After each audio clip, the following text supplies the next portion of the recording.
À l'occasion de l'exposition « Ceci n'est pas un corps » au musée Mayol de Paris jusque mars 2023, Triculture a voulu triturer la question du corps dans la culture pop. Un nouveau format bonus qui fait l'analyse d'un thème, en l'occurrence de la tête aux pieds. Et mes fesses, tu les aimes mes fesses? Triculture, la culture du tri, le tri dans la culture.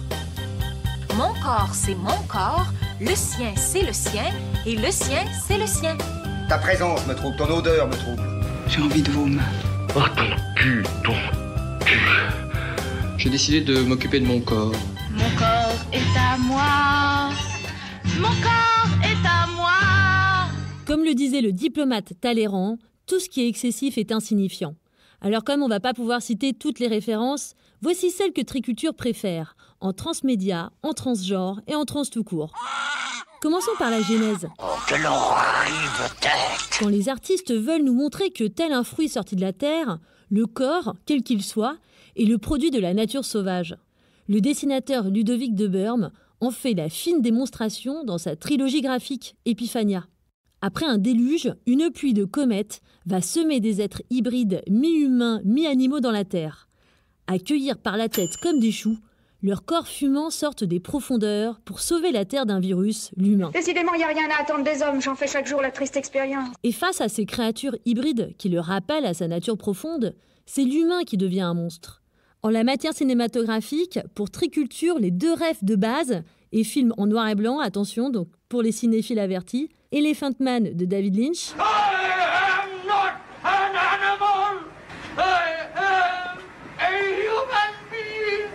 et Freaks de Todd Browning, qui met en scène de vrais circassiens difformes face à une diva sans valeur humaine. Le propos est d'autant plus fort parce qu'il a été émis à une époque où ils étaient vraiment considérés comme des sous-hommes. Toujours en film, mais plus récemment, l'ovni suédois surréaliste Border de Ali Abazi. Dans un monde réel tel qu'on le connaît maintenant, une femme mi-elfe, mi-humaine rencontre pour la première fois un être de son espèce. Le scénario est une cascade de dénouements inattendus jusqu'à casser les a priori de genre et de valeur. C'est un mini-spoil. Alors pour libérer cette nature profonde, plus ou moins enfouie en chacun de nous, nécessité et cécité font souvent bon ménage. Ouais, c'est pas faux. Et dans la réalité, le témoignage de vie de nombreux artistes vient montrer qu'il a fallu que leur corps plie pour que l'âme se libère.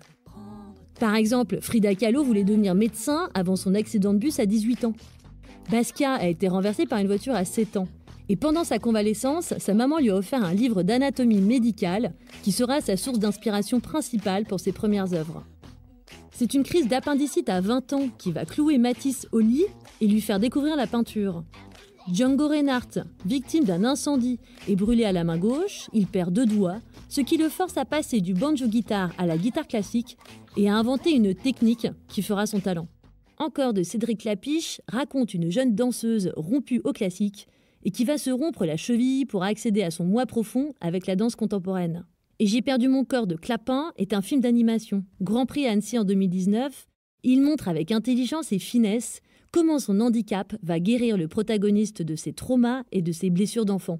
Encore de Clapiche et J'ai perdu mon corps de Clapin. Bon, c'est pas difficile à retenir. Et en plus, les deux sont sur Netflix en ce moment. On redira pas 3 fois. Non. Dans le film Sans filtre actuellement au cinéma, le réalisateur Ostlund nous montre que quand l'esprit se leurre, le corps, lui, ne peut pas mentir.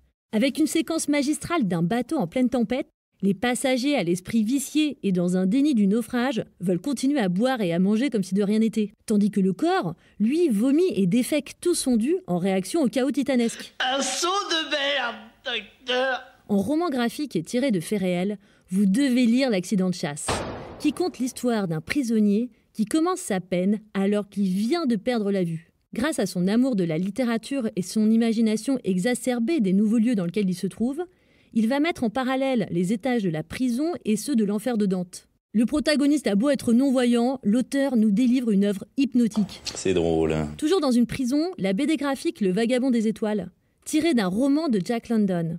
Alors on va pas se mentir, l'illustration est assez lisse et sans charme.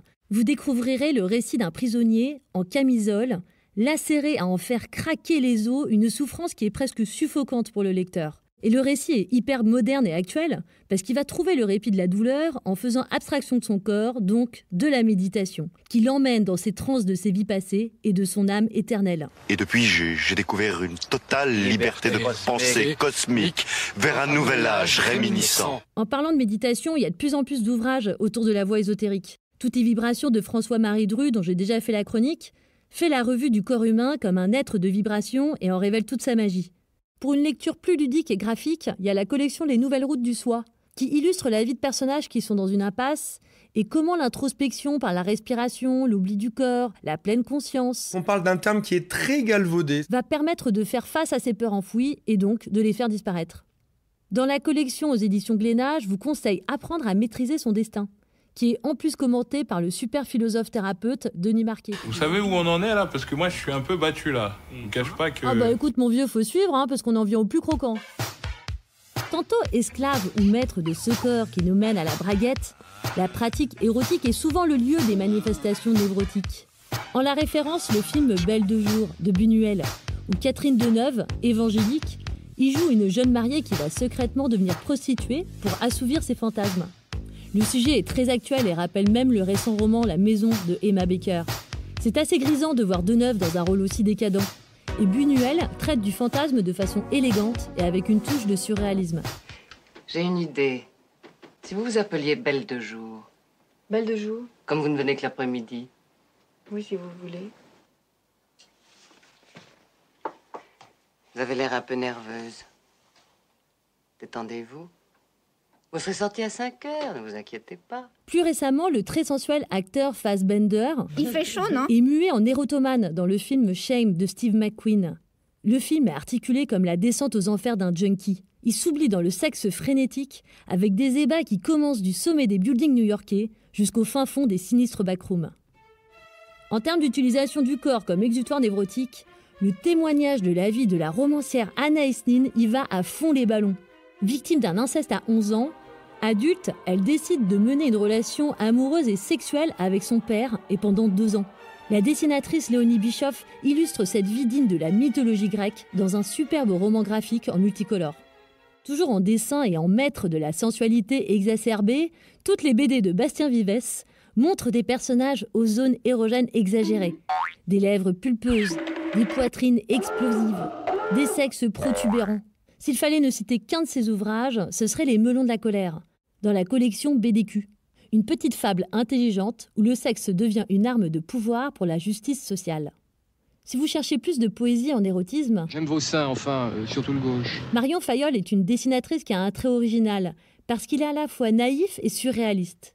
Par exemple, dans son ouvrage Les coquins, elle dessine des pénis escargots attirés par des vulves salades. Ou alors des lèvres pubiennes qui se feuillettent comme les pages d'un livre. Si vous voulez du plus sulfureux, voire un peu porn... Il est où le cucu? Elle est où la tétette? Le photographe chinois Ren Heng, qui s'est suicidé à 29 ans.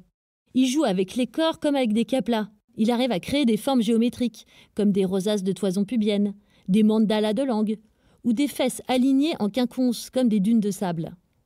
Dernière reco de ce chapitre, qui n'en est pas vraiment une, mais qui vaut quand même le détour, rien que pour le plaisir un peu voyeur de s'atterrer de la grande névrose narcissique du plus renommé des artistes contemporains. J'ai nommé Jeff Koons, of course. Il a fait reproduire des statues grandeur nature de son corps et de celui de son ex-femme, la Cicciolina, en plein ébat et bien sûr en pleine érection, vaillante et fière.